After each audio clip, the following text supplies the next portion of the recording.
Greetings, Ventures! This is Lorne, your guild advisor, with another review and spoiler discussion for Volume 5 of the bottom-tier character Tomozaki light novel series. The first part of this video will be a spoiler-free review with my general thoughts about the novel, while the latter portion will be a spoiler discussion on the events of the novel itself. Timestamps will be provided for your convenience. For those unaware, there's also an anime adaptation currently airing being produced by the studio Project Number 9. If you're in the United States, you can watch the show on Funimation. Anyway, let's go straight into the review itself. Bottom tier character Tomozaki, Volume 5, is written by Yuki Yaku, illustrated by Fly, translated by Winifred Bird, and published by Yen Press under the Yen On imprint. Volume 4 left us off with Tomozaki's goal of getting Erika to join in the sports tournament. But the aftermath of the event has introduced a new problem. Erika is taking out her frustrations from Nakamura and Izumi's new relationship on Hanabi, inflicting a dour mood on the class. Hanabi wishes to change herself to handle the situation in a more elegant way, so she can lessen the burden on Minami. But how does she go about pursuing this desire? By asking Tomozaki to teach her to be more sociable, using skills he recently learned himself. The student of Hinami is now a teacher for Hanabi. Just the sheer fact that someone is approaching Tomozaki to learn about being sociable shows how far Tomozaki has come as a character. Before, he was unsociable, fine with being closed off from his schoolmates, but 4 volumes later, after making the effort to connect with other people, he finds himself being trusted by those around him. Through teaching Hanabi, he's able to see how far he's come and see how his efforts have been rewarded. The conversations between Tomozaki and Hanabi are also very charming due to their shared bluntness, Hanabi even more so.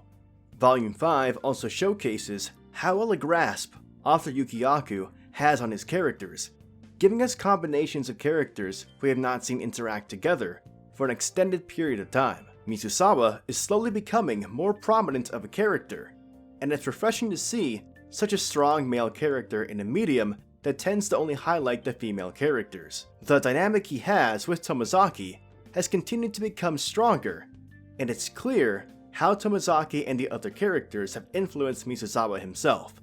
Without getting into specifics, I also enjoyed the direction Fuka's character is going, as she previously expressed a desire to change after watching Tomozaki's progress.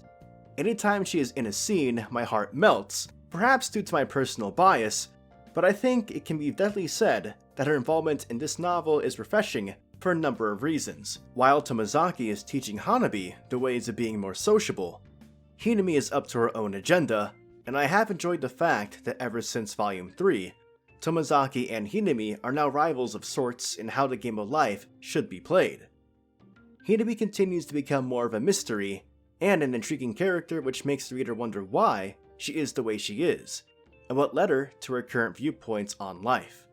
I'm excited for what is in store for her character in the future. The finale of the novel serves as a great payoff to the first multi-volume arc of the series. While some may have been put off by Erika in the previous volume, I think that some readers may actually find her pitiable towards the end, despite her obvious shortcomings. The final confrontation in the novel is intense, in a way that you'd expect to only find in a story featuring action, which speaks volumes in how the author is able to portray high school situations and break them down into what feels like the clashing of steel. Whereas, the majority of the novel felt wholesome and heartwarming with the focus on Hanabi's development, the ending provided a satisfying conclusion for the conflict with Erika and Hanabi's efforts. Overall, the novel ended on a satisfying high point, and I'm excited to see what happens next, as it truly feels like all the characters of the main cast have been given an appropriate amount of attention with the conclusion of this novel. The series certainly feels as if it's going to take a big step in terms of where the story is heading. Whichever direction it goes, I know I'll be cheering on this cast of characters that I now consider to be like my friends, with how likable they have all become. That sums up my review of the novel itself, so if you have not yet finished Volume 5, I highly recommend reading through the book, as I'm about to go into spoiler territory, where I discuss the events of the story itself and highlight some of my favorite moments. Remember, you can find Volume 5 in both physical and digital formats on most websites where you can buy books, such as Amazon, Google Playbooks, Bookwalker, and Write Stuff. If you're heading out, thank you for checking out the video, and I hope to see you continue the series. For everyone else, let's start the spoiler discussion. With Volume 1, we saw our first instance of Tomozaki teaching someone else his knowledge in a subject, but that was mentoring Yuzu in an area he had already mastered, Adafami. Here in Volume 5, he's mentoring Tama in how to be more approachable, a skill he is still learning himself, and it provides for some great moments between the two. Tomozaki using Hinami's previous methods, such as when he stealthily recorded the conversation he had with Tama, was a delight. A student clearly learning from a master of the social hierarchy. It was funny seeing how disheartened Tomozaki could get when teaching Tama about skills such as posture, expression, and tone, because in terms of overall strength, Tama exceeded Tomozaki's own skills. She just lacked the proper judgment and knowledge to implement them. And what a journey it was to get to where Tama ended up at the end of the novel. One thing I've really been enjoying about the series is just how much more involved Mizusawa is becoming. Ever since his true introduction in Volume 2, his character has been a delight to watch, and due to the events of Volume 3, we start to see Mizusawa make moves he never would have done prior to interacting with Tomozaki. Just as he's observed from Tomozaki and Izumi, he started to chase what he wants, and in this case, Hinami. But let's go back to his interactions with Tomozaki and Tama. I found the group chemistry he started to build with both Tomozaki and Tama quite charming, since normally Mizusawa speaks with a lot of tact, being very careful not to disrupt the mood in social situations. However, dealing with both Tomozaki and Tama throws that all aside, as Tama's bluntness eventually rubs off on Mizusawa. I couldn't help but laugh out loud when Tama straight up asked Mizusawa if he liked Hinami. Naturally, Mizusawa is able to deflect the question, but unfortunately for him, when Gumi asks a similar question, Tomozaki pretty much gives it away. The poor guy still hasn't built enough charm resistance when he has to lie in front of a girl. In a slightly similar way, in how Tomozaki always uses flowery imagery to describe Fuka, it seems he continually describes Mizusawa as the ideal male character, using words like perfect specimen of manhood, or that if he were a girl, Tomozaki would swoon for Mizusawa. Come on, Tomozaki, you don't have to be a girl to swoon for that specimen. It's nice to have a male side character that's important to the main cast and isn't mainly used for comedy. That's Take's job anyway. Take does have his moments though. There's value in having a character who is constantly lively. I got a giggle when Take said, "That was some good shit," after Tomozaki went into his monologue about how taking that first step into engaging with other people made him want to know them for real. Tomozaki also used that color imagery that he got from Fuka in Volume 3, describing that his world was now full of color. And speaking of Fuka, I absolutely loved her involvement in this volume. Since she is my favorite character, I was initially worried that she hadn't been mentioned too much by the halfway point, but when she did come into the story, I adored every second of it. Taking inspiration from Tomozaki, Fuka has been wanting to change herself as well, and we see this when she agrees to help be a conversation partner for Tama. Fuka also did have an interesting perspective on the matter involving Erika and Tama. She admits that Erika is clearly in the wrong, but she doesn't completely blame Erika for everything that is happening, calling her and a lot of the class weak. Erika for taking out her frustration on someone who can take it, and the class for not calling her out. There's a part of me that wonders if the reason Fuka watches the social situation so closely is because she is a writer and therefore observes people for ideas. Since I'm a big fan of the Tomozaki and Fuka pairing, I got particularly giddy reading some of Tomozaki's internal monologue. Lines like, "I realized I was oddly tickled by the idea of fighting alongside this person who was so important to me, and, as always, the time I spent with her felt natural, unhurried, gentle, and warm." Yaku-sensei is teasing Fuka fans extremely hard with this novel, with the small bits of jealousy that Tomozaki was having when Mizusawa complimented Fuka. Then of course we have the walk the group had with Mimimi, and how everyone found an excuse to leave Tomozaki and Fuka alone. Even the characters are shipping them together. I don't know if my heart can take this. This just makes my anticipation for the next volume climb even higher. There's a part of me that believes that if Tomozaki and Fuka enter a relationship early within the series, that they may not be together by the end, But I think I'd be able to live with that if whatever relationship Tomozaki has after that is well executed. Having a series actually have a relationship happen within the story and not save it for the end is refreshing, and it makes sense for this series as the end goal for Tomozaki is to become as popular as Hinami, and also for Tomozaki to show her that life is worth truly living rather than looking at it from the outside as a player. Within this novel, Hinami continues to become such an intriguing character. As Tomozaki brings up in the previous volume, it is extremely strange for Hinami of all people, who preaches that one should change according to the environment, would say that she doesn't want Tama to change. Keyword want. There's some conflict of her own beliefs in here, and I believe we are getting some setup on Hinami's backstory. Just what was she like before she decided to treat life as a game and conquer its aspects through logic and effort? Part of me believes that Tama reminds Hinami of who she once was, and for some reason, she doesn't want to see that disappear from Tama, despite Hinami making that change for herself. Perhaps there is some part of her that hopes Tomozaki succeeds in fully convincing her that life is meant to be experienced rather than seen objectively. What Hinami does at the end of this 2-volume arc could be seen as completely justified, destroying Erika verbally for all the torment she had been placing on Tama, and thus the overall mood of the class, but the way in which Hinami did it was definitely uncomfortable. It is true that ever since Volume 1, during the Adafami match with Nakamura, Erika has always been seen in a negative light, but even I started to feel sorry for her when Hinami was clearly doing everything in her power to turn everyone against Erika and humiliate her. Erika got what was coming to her, but Hinami went a bit overboard in her approach.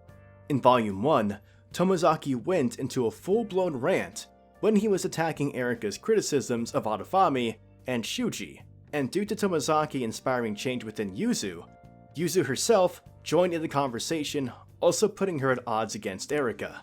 This was something brought about naturally. Yuzu chose to act in the way that she did, and it wasn't pre-planned by Tomozaki. Here, in Volume 5, Hinami manipulates Akiyama, slowly nudging her to be at odds with Erika while also using both Nakamura and Yuzu against Erika, without them actually knowing how Hinami planned to do it. Like Tomozaki said, Hinami was controlling the class like a marionette. A spiteful public shaming, if you will. Even after Tomozaki said that she probably did enough, she continued her assault, making Nakamura hand his easily knitted tissue packet to Erika, knowing exactly how it would affect her. Remind me never to make Hinami mad because she can be terrifying. After the situation pans out, Mizusawa and Tomozaki have a conversation about Hinami, Mizusawa reaffirming his feelings for Hinami while asking Tomozaki how he felt about her. Despite seeing Hinami attack Erika in the way she did, and sensing a dark chasm form between himself and Hinami, Tomozaki wanted to believe that at heart, Hinami was not that type of person. More than anything, he wants to see who Hinami truly is, because she's always hiding behind a mask. Hinami remains a mystery, and I'm really looking forward to what we learn about her as the series progresses. Going back to Tama, it was great to see her grow as a person as well, now being able to socialize with others, and now be seen as an approachable person. She even jokes around with Nakamura now.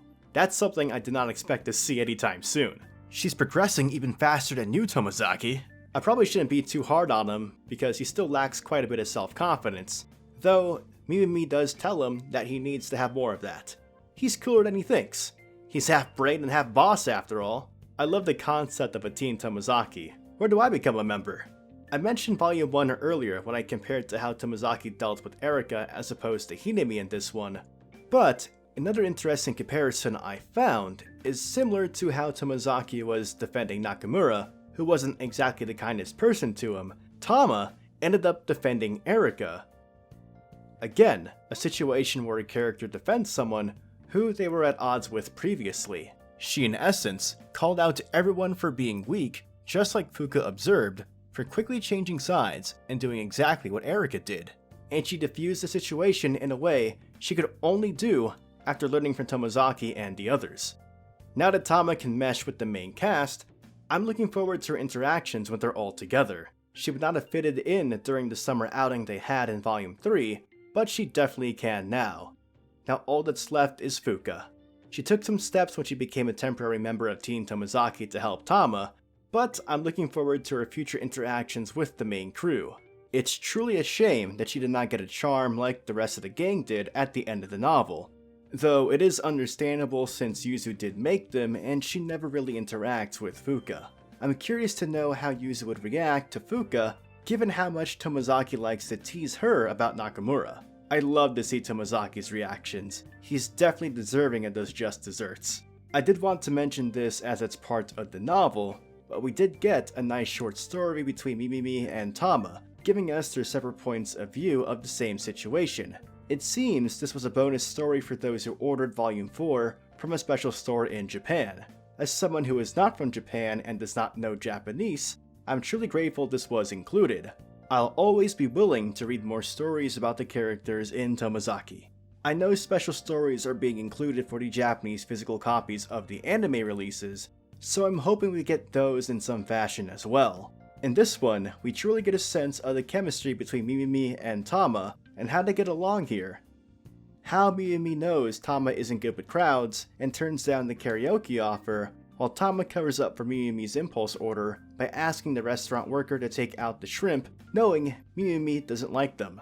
They truly are wonderful friends. All in all, I found Volume 5 a satisfying conclusion to the first multi-volume arc in Tomozaki, and I can't wait to read more about these characters. I particularly want to learn more about Hinami, and I want to see more progress with Tomozaki and Fuka's relationship. Those were just a few of the things I took out of my read of Volume 5. I'm curious on what your favorite moments were, or what parts of the story stood out to you. Please, leave your comments below. The next installment will be Volume 6, which is currently scheduled to release on March 23rd. Curiously enough, Mimimi is on the front cover, so maybe we'll see a bigger focus on her. Sorry I got this video out so long after the release of Volume 5. I do have some Tomozaki content planned for the channel to go alongside the currently airing anime, so look forward to the shift in channel focus while Tomozaki is airing. And I promise I'll get out my volume reviews in a more timely fashion. Anyway, if you want to see more light novel related content, especially Tomozaki and Danmachi, please subscribe to the channel, follow me on Twitter, and join my Discord. This is Lorne, your guild advisor, signing out. 渦を巻く雨雲から差し込んだ